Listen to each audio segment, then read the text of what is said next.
Para decirle que Monte Juan, de un niño jugando con las hormigas, que sacó el guionista Wallon Green, que luego, por cierto, fue el guionista de una versión bastante floja de Friedkin que hizo sobre esta película en el año 77, Sorcerer, pero está, por lo tanto, ese nivel de influencias, el suspense que ha desmenuzado Antonio, que luego habrá que ver, porque la segunda parte es un prodigio, porque es suspense tras suspense, de tal forma que cabría pensar que el suspense tras suspense acaba destruyendo la fluidez narrativa o las expectativas del espectador. Bueno, pues provoca una situación de angustia creciente que se refleja muy bien en los personajes. Y ya lo último que quiero decir es que todos los actores, como pasa en las Diabólicas, están muy bien escogidos y están excelentes. Desde Yves Montand a Charles Vanel, a Folco Lully, a Peter Faneyck, todos los que habéis designado, en un guión espléndido. Que además, durante 10 años, incluso hubiera sido guionista, se nota de forma decisiva en la adaptación de dos novelas, que yo he leído Las Diabólicas, esta no la he leído, que me da la impresión de que deben de tener bastantes problemas de adaptación para hacerlo con respecto a la película, porque creo que son un lenguaje realmente muy cinematográfico. El que no haya visto El salario de miedo, que se quede a verlo, porque va a tener 2 horas y 20 minutos, más los anuncios, de acción trepidante en la segunda parte, pero sobre todo de una profundo análisis psicológico de la condición humana, porque creo que Clouseau era alguien que conocía muy bien la condición humana, sobre todo viéndola desde el punto de vista naturalista y, como muy bien ha dicho Antonio, pesimista, nietzscheiano, porque casi sus héroes nunca tienen horizonte de salida ni esperanza, aunque luchen como luchaban los personajes de John Huston o de Raoul Walsh. Muy bien, Eduardo, muy buenas noches y muchas gracias. Buenas noches, Natividad Preciado. Buenas noches, José Luis. Además de lo que le digo de Eduardo, no vamos a descubrir nada del final. Esto también recuerda a Stanley Kubrick, porque utiliza el mismo bal de Strauss para una de las escenas claves, sobre todo en el cine contemporáneo. También, y a mí me recuerda, no sé si me queda algo que decir después de lo que han dicho Antonio y Eduardo, pero me recuerda también a algunas escenas de la primera película de Spielberg, la del camión, que no me acuerdo cómo se llama en ese momento. Duelo. Exactamente, Diablo sobre ruedas, exactamente. Bueno, yo creo que le copió algo, ¿no? También. Sí. Bueno, pues aparte de todo lo que habéis dicho, que está dicho casi todo, a mí me han gustado la película algunas cosas que también las ponen muy de actualidad, según mi criterio.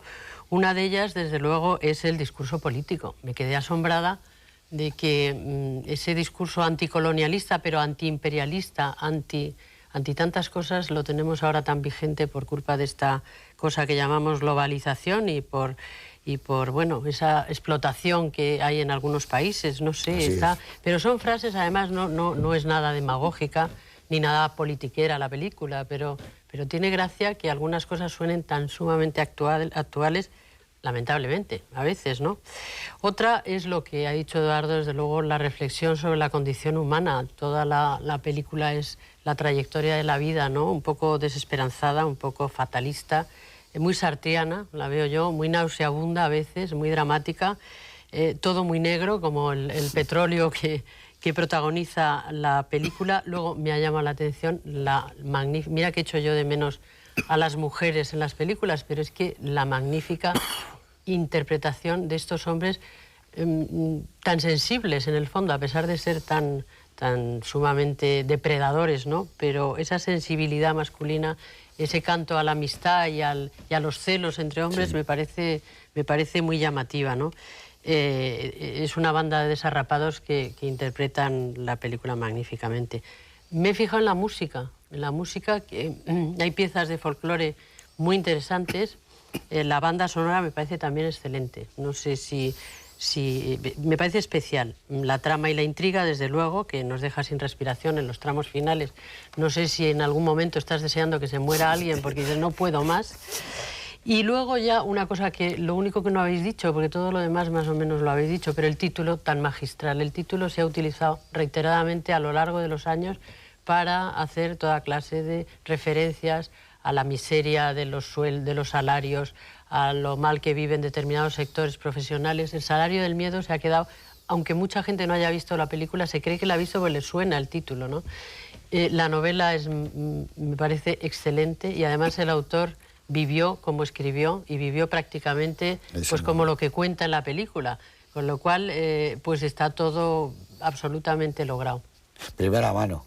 Que se queden a verla porque yo creo que a todo el mundo le va a gustar. Muy bien, muchas gracias, Natividad. Pues nada, vamos a ver El salario del miedo, vamos a verla en versión original, no me refiero a que no esté doblada, pero original de lo que duraba la película. Dura casi 2 horas 20 minutos. Yo creo que había muchísimas escenas que no vimos cuando se estrenó la película, pero yo hablo de bastante metraje. Yo no recuerdo, por ejemplo, el plano de la ducha, cuando la negrita se está duchando delante de Yves Montand. Ese plano no se ha visto jamás aquí, y bueno, y a nivel de ideología y de conflicto ideológico, yo creo que el nuevo doblaje reproduce literalmente los diálogos originales, cosa que tampoco se hablaba de ellos. Es decir, que es como una visión nueva de esta estupenda película. Vámonos a Las Piedras, que se supone que es el lugar, porque el aeropuerto se llama de Las Piedras. Viven estos marginados creados por la imaginación de Georges Arnaud, esta estupenda novela de aventuras y de suspense, que yo creo que dice bastante de la época en que se produjo y bastante del mundo que estaba entonces emergiendo, no solo en Francia, sino ya prácticamente en toda Europa. Y recuerdo a título muy significativo que una de las cosas que más nos llamó la atención, por lo menos a los chicos cuando lo vimos, fue ese billete de metro de Pigalle 8, porque a partir de ahí yo creo que muchos guardamos billetes de tranvía, de metros, y los tuvimos metidos en libros durante muchos años. Con todos ustedes, una película sin duda legendaria, El salario del miedo, de Henri Clouzot. Aquí estamos. Menudo suspense, y qué bonito esa imagen del vals y el camión ladeándose de lado a lado. También el especialista era un conductor excepcional. Anda, que los conductores aquí, los dobladores eran fenomenales. La película, como digo, se rueda el año 53. Yo creo que en España se estrena el 54.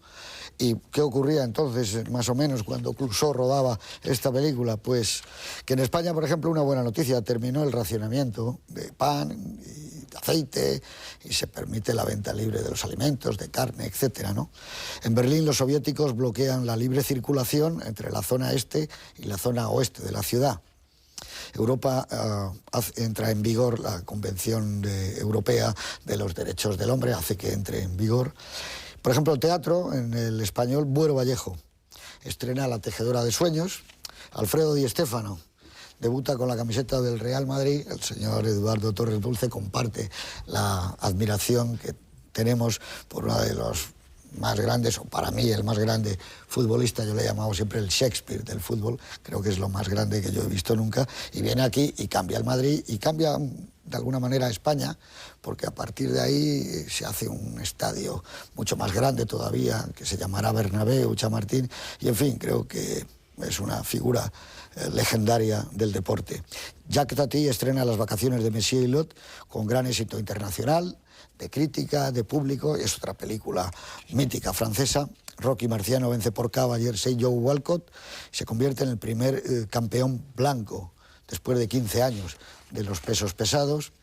El presidente Eisenhower formula un decreto por el que se penalizará con el despido o la destitución del cargo a toda persona que se niegue o se resista a declarar ante el Comité de Actividades Antiamericanas. Estamos en la época negra del macartismo, cuando docenas y docenas de intelectuales de cine, y no tan del cine, norteamericanos, ahí está el Dashiell Hammett y compañía, se ven obligados a emigrar, a ir a la cárcel, como los famosos 10 de Hollywood. En fin, una cosa terrible, porque un país que había vencido al fascismo utiliza precisamente métodos fascistas con sus intelectuales, y bueno, es un momento lamentable y que cambia también la historia de Hollywood para siempre.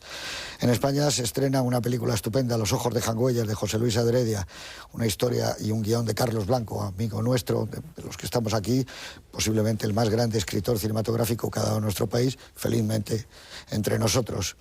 Trabajaba Ralph Bayone y su mujer Elena Barchi. Ralph Bayone murió hace poco, y era una película, un melodrama policíaco excepcional. El profesor Wassman logra el primer Nobel de Medicina, y el premio para la literatura lo tiene François Mauriac. Y ya digamos, para terminar, que muere el poeta inglés Dylan Thomas, y el norteamericano dramaturgo quizá más famoso del siglo XX, que es el Eugenio O'Neill. Por cierto, que O'Neill fue también un tipo del que se hicieron bastantes películas, entre ellas John Ford.